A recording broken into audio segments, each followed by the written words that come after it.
So Professor Susanne Choi is currently a professor at the Department of Sociology at the Chinese University of Hong Kong. So she previously completed a Doctor of Philosophy in Sociology at Nuffield College and University of Oxford. She was also a Fulbright scholar at Harvard University in 2013. And her current research concerns about migration, gender, family, sexuality, and service work.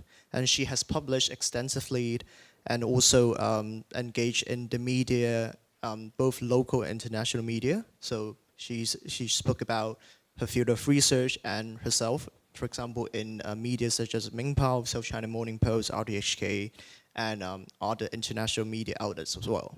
So without further ado, let's invite Susanne to share about her experience and what happens after PhD.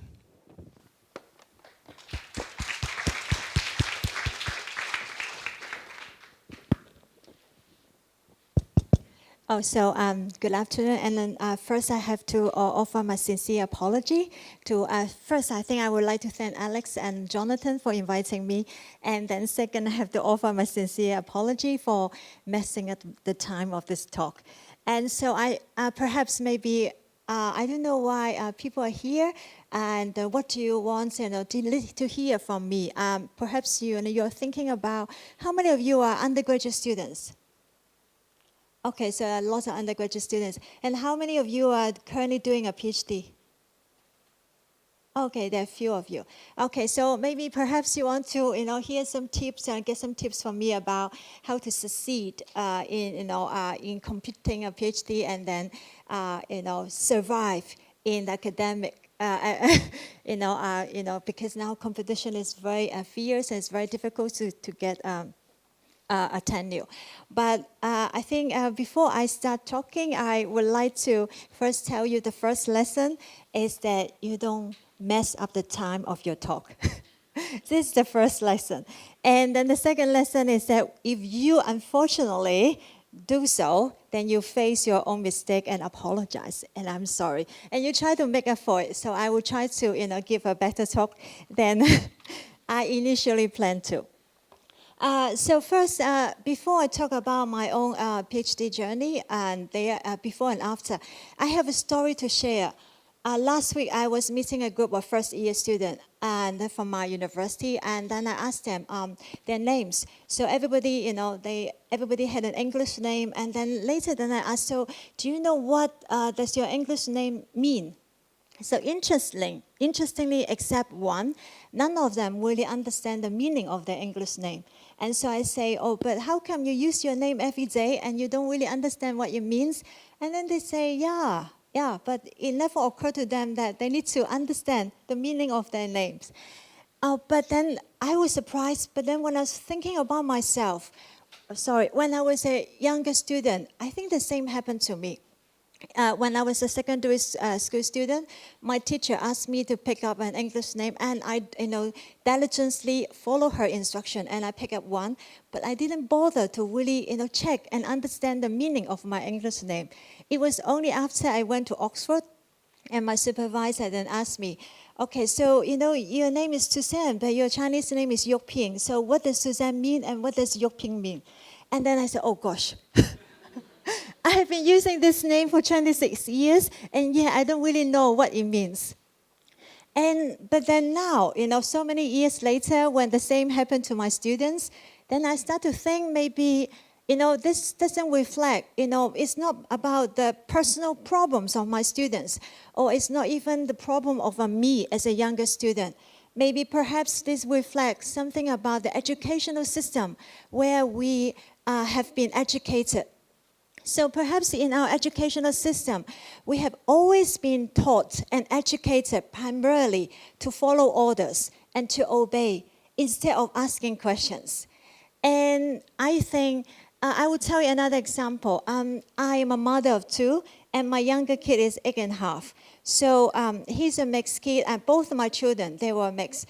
But we wanted them to learn Cantonese. So we put them into local schools. But then after 1 year, then we were, they didn't like it. And the reason was that they said that they spend most of the day queuing and learning to go to toilets. And then they have a name for it. In Chinese, it's called 排塞. You queue and you go to toilets. And it seems that I think this type of educational arrangement and practices, I don't know whether they have persisted, but perhaps they have, since my time to your time. So when I left, when I applied to go to the UK to study, it was really the urge of wanting to, know what I really want to do as a person, who I want to become, instead of, trying to be a person that society or my parents want me to be. I came from a very modest family background. I was born in a small village in Fujian province. And then I only migrated to Hong Kong with my parents when I was 8 years old.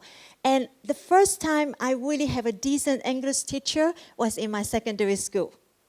So my parents, because I'm a girl, so their expectation of me is always, they thought that if I was smart enough, then maybe I can be an accountant.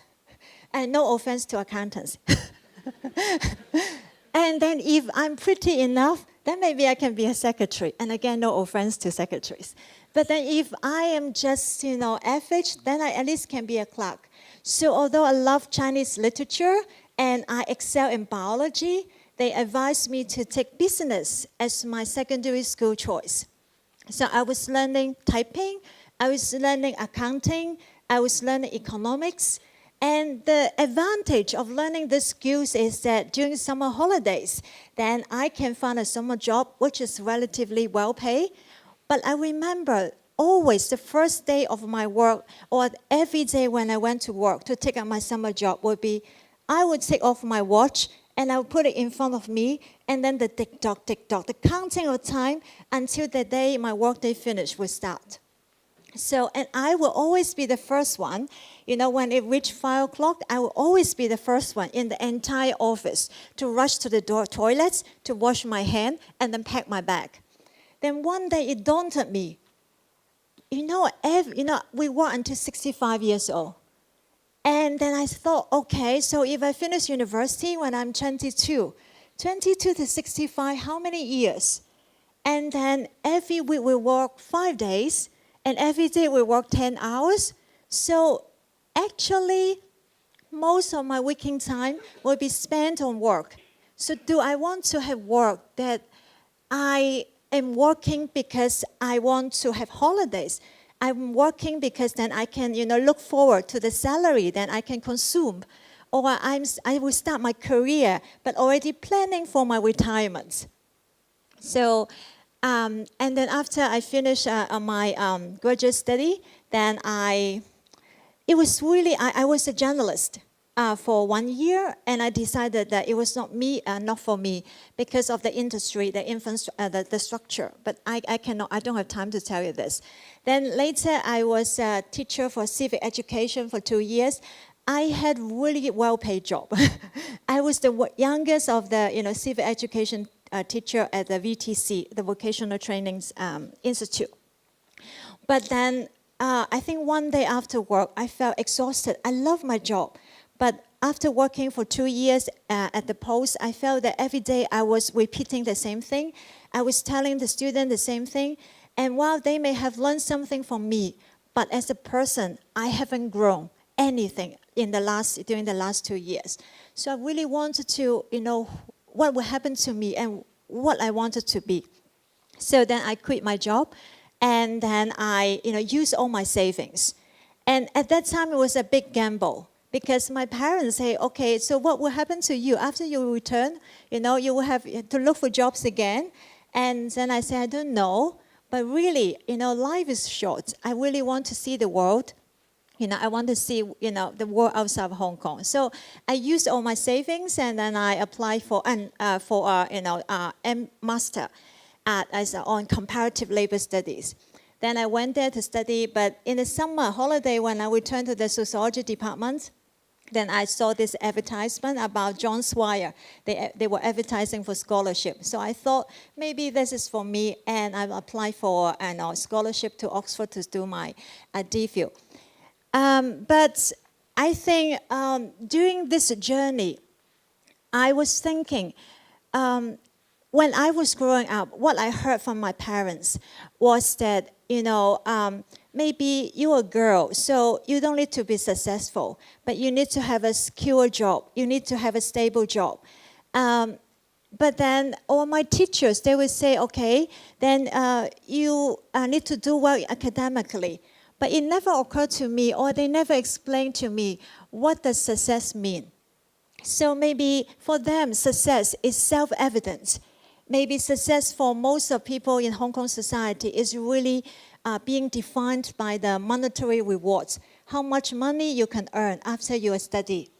How much returns you can receive from an investment in an education. And I have to say, if I was thinking about success in this way, or if I was thinking about stability and security, then probably I would never have quit my well-paid job to go overseas for study, because really nobody would tell you, but I'm going to tell you, the path or what will happen to you after a PhD is really uncertain. I hope I will not dampen I understand for those who are doing a PhD, I think you are stressed out enough. So, it's not in no way that I want to add to your stress, but this is the truth. And I think more now than so, okay, because of intensified global competition. So if you're thinking about a PhD is a secure reward or investment in an education or in your life, then I would tell you this is so much far away from the truth. Indeed, for most of us, after a PhD, it's just the uncertainty, the anxiety, the panic will begin. And there's another story about this. Or if I was thinking about, security and stability, I probably would not choose sociology as my major. Because at that time, or even now, most people, the perception is that sociology, a student with a degree in sociology, they will not be able to earn, a high income. But as a professor in sociology, I have to tell you that's not true. We sociology students, they have a, comparable, income after their graduation. But anyway, this is a perception of society nonetheless. So if I was thinking in terms like that, I would never make my decision to first choose sociology. And because when I finished my public examination, my result was very good. So I could have chosen any subjects. But there's, of course, a historical background. In addition to my desire to really do something I'm passionate about, is also because it was 1989. It was the Tiananmen massacre. And watching the students protesting in Tiananmen, I think, I was in Hong Kong, but I think the image of the students risking their lives to try to improve society, trying to do something for their society, I think this really had a major impact on myself, on me, as a young student, that I thought maybe my choice or my decisions shouldn't just be about myself.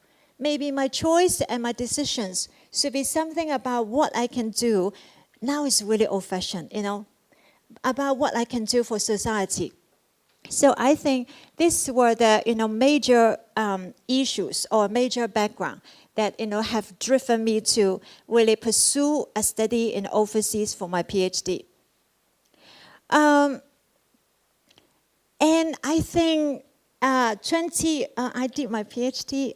I don't really like to talk about age anymore and time, but this is inevitable. So I went to Oxford in 1996. So it's now 22 years, okay? So 22 years later, I regret my decision. For example, instead of studying and being an accountant or holding on to a good job, and instead of experiencing all the panic and anxiety after completing my PhD, I have to tell you, there was a single moment that I regretted my decision. And I think this is because I really, really enjoy what I'm doing.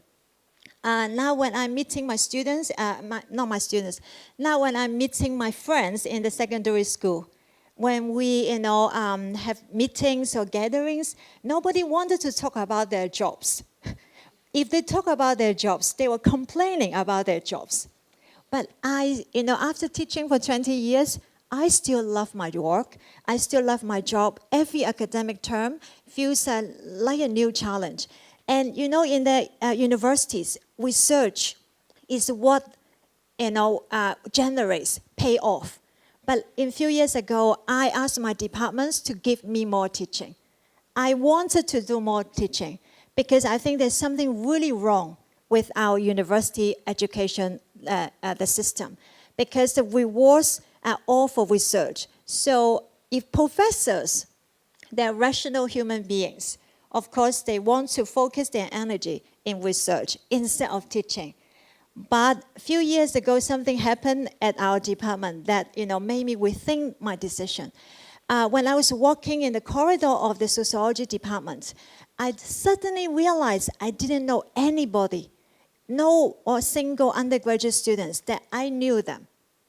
So I asked myself, so what am I doing here? That I'm writing papers, I'm getting promotions, but I don't know my students. They don't really learn anything from me. They learn from people who are employed to replace me, to substitute for me.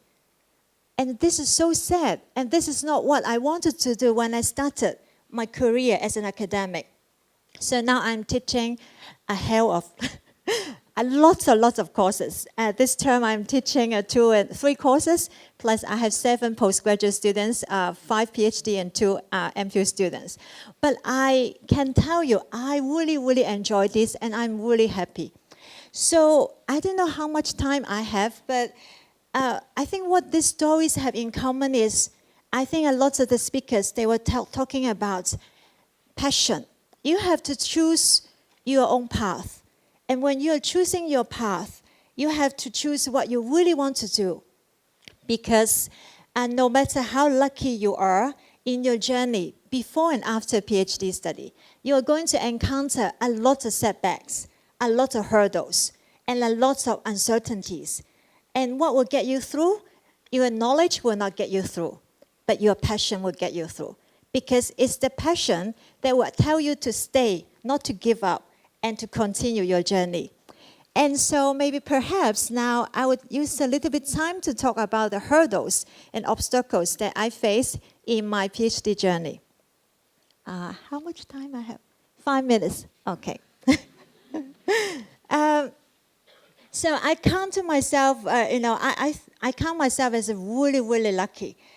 Because I got a really generous scholarship from the SWIRE. I think the scholarship, they don't have this scholarship anymore. Do they still have this scholarship, the SWIRE? So, yes, I received the SWIRE scholarship to do my PhD at Oxford. And I met a lot of wonderful friends there. But when I started, I wanted to use qualitative research method to write a PhD thesis about Hong Kong. But when I arrived at the college, then my professors, they told me, but as a sociologist, you really need to learn quantitative research methods. And our college has the best statistician in the world. So, you have to, study statistics. And also they said, before you write a thesis on Hong Kong, perhaps for your master, you have to write a thesis using the UK data. And at that time, I was really upset because I thought, I only have 3 or 4 years, 3 years, funding. And I considered this distraction from my PhD research. But of course, I have to listen to their advice. It was not advice, actually, it was order. But I think so many years later, and at that time, I didn't understand it. But now I really appreciate the advice. Because as a sociologist, and as I'm very lucky, that I know both qualitative and quantitative research methods. And I think it's extremely useful for me now because I really want to use sociological knowledge to inform policy making. And engage with different stakeholders.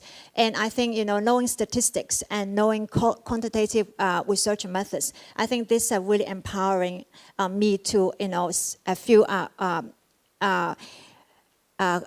take up this role. And then there's another reason is that I think at that time when I was a student, I didn't understand that in order to understand your own society, you in fact need to understand other societies, because understanding other societies will help you to know what are the specifics, to in what way your society is special, and in what way it's different from other societies, and to understand also the different alternatives of social systems that are available somewhere. And then also to know, if, for example, you observe some social use in your society, to understand that there are alternatives out there, and then that if you try hard enough, you can change it. So it gives you a sense of hope. So it's really important to have a comparative perspective. But at the time when my supervisor asked me to do, I didn't understand. So I think this story, I consider one of my downs in my PhD journey. But I think this story also says something which is really important. We sometimes close off the possibilities too early. And maybe sometimes even if difficult situations, some very positive things will come out of it. So even in difficult situations or difficult times, maybe it's important to remain hopeful, because you never know what will come out of terrible or even stressful situations. During my PhD journey, there's another thing happened. In my fourth year, I received a scholarship from my college. But later, after 3 months, they took it back and they took it away from me because I violate, not intentionally, I violate, the residential rule of the college. I didn't stay in the college. I was traveling somewhere, doing my field work. And I didn't apply for leave. And you could imagine, my despair, losing my financial support in the last year of my PhD study. But at that time, even during this type of difficult times, I have never entertained the idea of giving up. And I think it was because of the passion, because I really like and love my research. So after my PhD journey, then what happened? I think, again, I feel I'm very lucky compared to the younger scholars now, because I think it's so much more difficult to get a tenure now than 20 years ago. But it was still not easy. So when I joined the Chinese University, it was 2002, and this was after the 1997 financial crisis. And then the universities were tightening its belt. So I was already lucky enough to get an assistant professorship, but it was a one-year contract. And before I even arrived at the university, I received a letter from the university telling me that I will be on a subscale, a salary. And the day when I reported duty, I received another letter from the university saying that my salary, my subscale salary, will be cut further. And then in the first year of my the contract as assistant professor, I became pregnant. And my husband was in the U.S.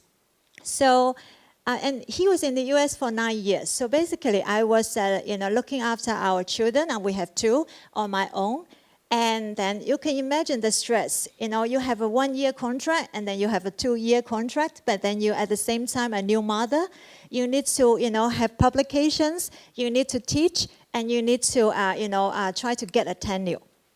But during these difficult times, I think I survived because I really love what I am doing. Okay, and have been doing. So I know that I have to finish my talk. And I hope you will not be disappointed of what I have been sharing, because I didn't really give you any tips of how to survive a PhD study. But there are 2 things I really value in my PhD study. One is the friends I met during my PhD study. And the second one is that the knowledge I gain from attending so many different talks from different disciplines, from different colleges. And I think if there are tips that I have to give you, I would say this. During your PhD study, maybe perhaps open your hearts to people and open your minds to new ideas within and beyond your discipline. Or to put it another way, during your PhD journey, don't just see rewards, see people. And don't just focus on finding the instruments to achieve your goals. Ask more questions about the meaning and purpose of your goals. And I think to this I will end my talk. Thank you very much.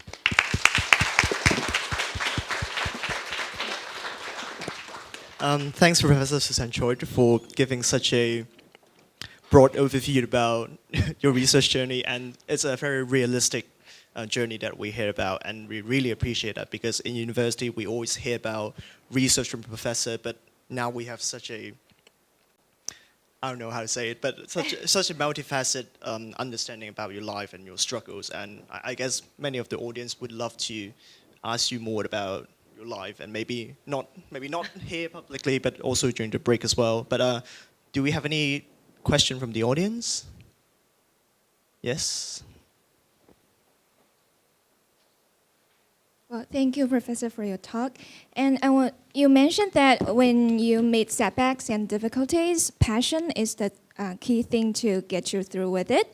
But like, what's the secret to keep your passion? And Okay. yeah, thank you. I think the secret of keeping your passion is that, our society often tells us to be rational. So when, for example, when your parents advise you to choose a boyfriend, they ask you to be rational. Look at the person's background. Thinking about the future, how much he can earn, whether he has a stable career. When your parents or schools ask you to choose, a subject for your university study, they say, stay rational. Think about the future this degree can offer you and can give you. But I don't advise my students or even my children. I say, listen to your heart. Pay attention to your feelings. And I think what we really need now, we already are very rational. And Hong Kong is an extremely instrumental society. We focus, I think, too much on choosing or picking up the best instruments to achieve a goal. But then we often regard the goal as self-evident. There's a goal, and this goal is what we have to achieve. And I think we really, haven't asked enough questions about the goals. So now when I'm a mother, and I'm a teacher, so when I'm talking to my students, I say, when you have, I think the goals are more important than the instruments. But then you cannot use rationality to make a decision about your goal, or not just rationality. You have to have emotion. You have to incorporate your feelings when you are making a decision about the goals. And so this will be my answer. Okay.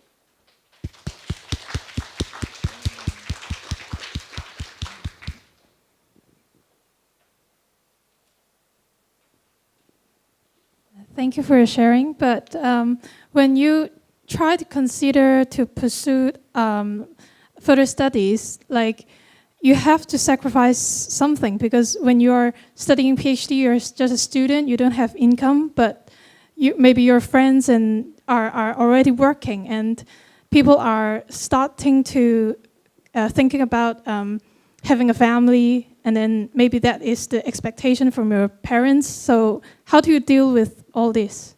Thank you. So your question is about social pressure or parental pressure? Or both? I have been a teacher for 20 years, and then I always tell myself, it's your life.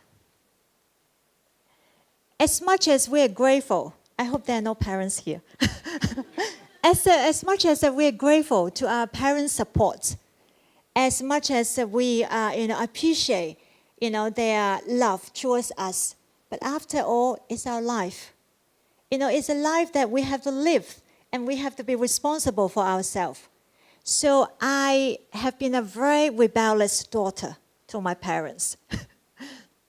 My parents didn't even attend my wedding because they disapprove of the person that I chose for myself. So, but it was 19 years ago, and 19 years later, I'm still happily married. And I think I'm very happy in my marriage. And now my parents, they accepted that I have made a good decision for myself. So I think, I don't know whether this is a good piece of advice, but I think parents and us, they live in two different historical times. And so their perceptions, their understandings, and their values, they may not really reflect our own, growing up or our time. So, of course, communication is important. You're trying to communicate with them. But if communication does not succeed, then I choose my own path. I have been doing so. And I think my parents are very proud of me now. Because although I have been a rebellious daughter since very young age. And I think but of course then, if you choose something for yourself, you have to take responsibility for your decision. So even during difficult times, I knew that it was my decision, and I have to be fully responsible for it. I think in Chinese society, the parents, they invest too much in their children, and they're very protective. They pour all their love and hope in their children. But as a sociologist, I understand the downside of this type of family system. The downside is that I think there's so much, agony and obligation and responsibility the children feel. My recent research is about gays and lesbians in China trying to marry each other, conducting contractual marriage, because they are under so much parental pressure to get married. And in many instances, even when their parents know that they are gays or lesbians, the parents still want them to get married and to have children, just so the parents will have grandchildren. And then in my research, recently I interviewed a lot of the gay men who enter a heterosexual marriage just to have children, but they are leading, a double life. They have homosexual lovers. And this is not only painful for them, it causes so much agony and, for their wives, because these women enter a marriage, they thought that it would be heterosexual, only to know later that, it was all a lie.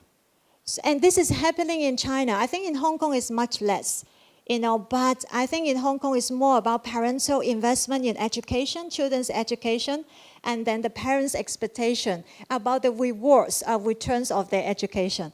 In China, the parental pressure because of one-child policy is much more stronger. It's not just about education, it's about marriage, it's about, childbearing. And I think at the end of the day, we have to say, okay, this is part of our social system, and this is part of our history and tradition. But we have to move on. We have to find a way for ourselves and for our, younger generation, because Hong Kong, there's a lot of young, youth suicide now.